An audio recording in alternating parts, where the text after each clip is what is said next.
ሳም ቢያንስ እቃዎቹ ማጠብ አልችልም ነበር። ስራውዬ እኮ ነው የመጣው ትንሽ ልረፍበት እንጂ። እኔ ስራ አላልኩም። ከስራ መጥቼ ስራ አስጠብቀኝ አታዝንልኝ?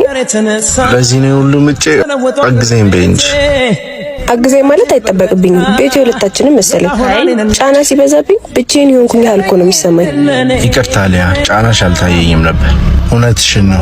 የቤት ስራ የሁለታችን። መተጋገዝ ካልቻለን ትዳራችን ሸክም ይሆንብኛል።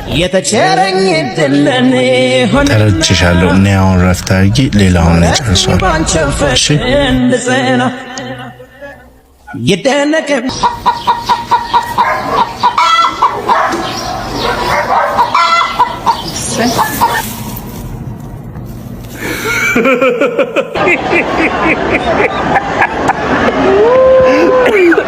ውሻ በግ ነው ብዬ ሸጥኩ ልጅ ነኝ። እኔ ጋር መተህ ኩምክና እርድና ምናምን እድሜዋ መርሿል ብለህ ይሄ ሳቅ ስነፋለሁ ብትል እንደማይሆን ልትለምል ደጋግሜ ጠይቄሽ ነበር። አንቺ ግን ሁሉንም ዋሽተሽኛል። ማስረዳት መንገድ እያስጨነቀኝ ነው። እኔንም እያስጨነቅሽኝ ነው። እሺ ልቀቅኝና ላስረዳ።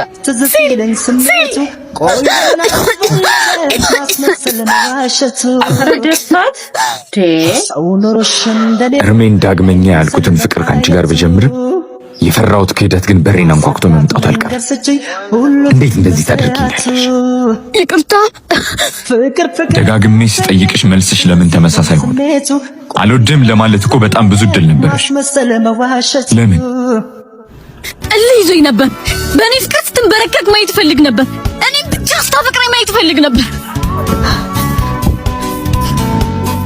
ታውቂያለሽ፣ ልብሽ የሌላ መሆኑን ከማወቄ በላይ የነበረን ፍቅር እውነተኛ መስሎኝ መታለሌ እንደ ግርሳት እያንገበገበኝ ነው። አንቺ ስለ ራስሽ ስታስቢ ስለ እኔ ግን አልተጨነቅሽም ነበር። ዳግም በፍቅርሽ መውደቄን እያየሽ ስትዝናኝብኝ ነበር ለካስ የቆየሽው። በጣም ይቅርታ። ጥሩ ልብ ስላለክ የምር የምታፈቅር ሴት ትመጣ ይሆናል። ደግሜ ማፈቅር ይመስልሻል?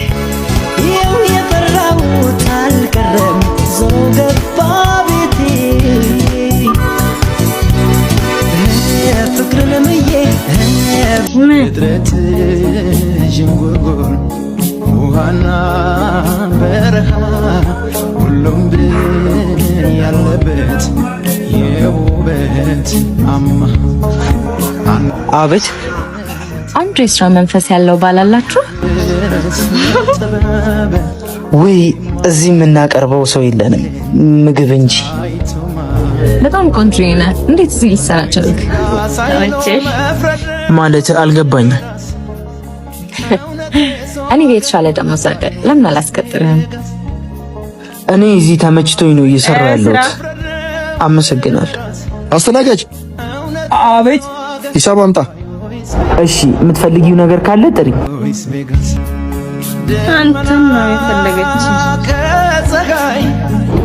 ሄሎ አባዬ፣ አሁን ገና ኃላፊነቱን የምጥልበት ለቤታችን ቆንጆ ሰው አግኝተሃል።